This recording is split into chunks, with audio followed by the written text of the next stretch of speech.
டீட்டெயிலாம் கரெக்டா கொடுக்கணும், இல்லைன்னா ஓட்டு கிடையாது. புரிஞ்சுதா? பேர் என்ன? முகமது. முகமதா? அப்போ ஓட்டு சந்தேகம் தான். சார் முழு பேரை கேளுங்க. உன் பேரு முகமது முருகன். என்னது முகமது முருகனா? என்னையா நேம் காம்பினேஷன் இது? சாம்பார்ல சால்னா ஊத்துனா மாதிரி. அப்பா முகமது அலி பாக்ஸரோட ஃபேன் சார், அதனால முகமது முருகன் பேர் வச்சாரு. உனக்கு பாக்ஸிங் தெரியுமா? தெரியாது. நல்லதா போச்சு. அம்மா பேரு? மேரி. என்னது மேரியா? என்னையா உன் ஃபேமிலியில ஏகப்பட்ட கிராஸ் இருக்கு போல இருக்கு. அம்மா பேரு மாரி. உங்களை மாதிரி ஒரு கவர்மெண்ட் ஆபீசர் பர்த் சர்டிபிகேட்ல மாரிக்கு பதிலா மேரின்னு எழுதி தொலைச்சிட்டாரு. ஓ, கிளரிக்கல் ஏரரு.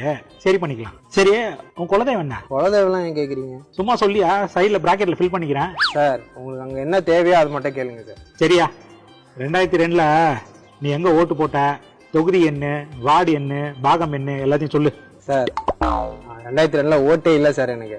சரி, உங்க அப்பா ஓட்டு போட்டிருப்பார்ல, அந்த டீடைல்ஸ்லாம் கொடு. அவரோட டீட்டெயிலும் இல்ல சார், வெப்சைட் எல்லாம் தேடியாச்சு, எங்கேயும் கிடைக்கல. உங்க அப்பா இதுல என்னன்னா உங்க தாத்தாது கொடு. அப்பா டீட்டெயிலே இல்லைன்ற அப்புறம் தாத்தா டீட்டெயில் எங்க சார் வரும்? என்னப்பா உங்க அப்பா டீடைல்ஸும் இல்லைன்ற, உங்க தாத்தா டீடைல்ஸும் இல்லைன்ற? நீ இந்தியனா? என்ன பார்த்தா ஸ்காட்லாண்ட்ல பிறந்த மாதிரியா தெரியுது? அப்பா நீ ஸ்காட்லாண்ட்ல பிறந்தியோ இல்ல சைதாப்பேட்ல பிறந்தியோ அதெல்லாம் எனக்கு தேவையில்லை. நீ இந்தியன் நிரூபிச்சிரு, அவ்வளவுதான். அது மட்டும் எனக்கு போதும். இல்ல நான் தெரியாம தான் கேக்குறேன். எலெக்ஷன் கமிஷனோட வேலை என்ன சார்? எலெக்ஷனை நியாயமா நேர்மையா நடத்துறது, எல்லா மக்களுக்கும் அவங்கவுங்க ஓட்டை அவங்கவுங்க கிட்ட கொண்டு போய் சேர்க்கறது, மெயினா கள்ள ஓட்டு விழாம தடுக்கிறது, மக்கள் எந்த அச்சமும் இல்லாம வாக்குச்சாவடிக்கு வந்து அவங்களுக்கு பிடிச்ச மக்கள் பிரதிநிதியை தேர்ந்தெடுக்க வைக்கிறது, 30, 40, 60 இருக்கிற வாக்கு சதவீதத்தை 70, 80, 90, 100% உயர்த்த வைக்கிறது தான் சார் எலெக்ஷன் கமிஷனோட வேலை. சார் எல்லாத்துக்கும் மேல இந்த நாட்டோட அதிகாரமே இந்த மக்கள் போடுற ஓட்டுல தான் சார் இருக்கு. ஒவ்வொரு மக்களோட ஓட்டும் ஒரு நல்ல தலைவனை தீர்மானிக்கிறதுக்கு தான் சார் போடுறாங்க. ஆனா என்ன சார் பண்றீங்க இந்த எலெக்ஷன் கமிஷன்? மக்களுக்கு பின்னாடி நிக்காம அரசியல் கட்சிக்கு பின்னாடி நின்று வேலை செய்றீங்க. இதான் சார் எலெக்ஷன் கமிஷனா சார்?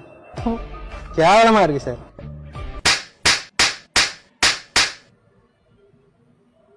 தம்பி, நீ கேட்ட ஒவ்வொரு கேள்வியும் என்ன செருப்பால் அடிச்ச மாதிரி இருந்தது. ஆனா வலிக்கலையே, எனக்கு சூடு சொன்னே இல்லையே. நீ கொடுத்த டீடைல்ஸ் பிரகாரம் உனக்கு ஓட்டு கிடையாது, கேன்சல். சார் இப்படி ஓட்டெல்லாம் கேன்சல் பண்ணா ஓட்டெல்லாம் யார் சார் போடுவா? சார் ஏன் ஓட்டை யார் சார் போடுவா? அதை பத்திலாம் நீங்க கவலைப்பட தேவையில்ல, அதுக்கெல்லாம் ஆள் கூட்டு வந்திருக்கேன் பீகார்ல இருந்து. ஏ பையா आओ. நமஸ்தே சார். நமஸ்தே நமஸ்தே. ஏ பையா, ஐயா ஓட்ட தான் நீ போற. Thank you sir. Thank you sir. என்னங்க சார் உங்க திட்டம்? கேள்வி கேட்க ஆள் இல்லாம ஓடுறீங்க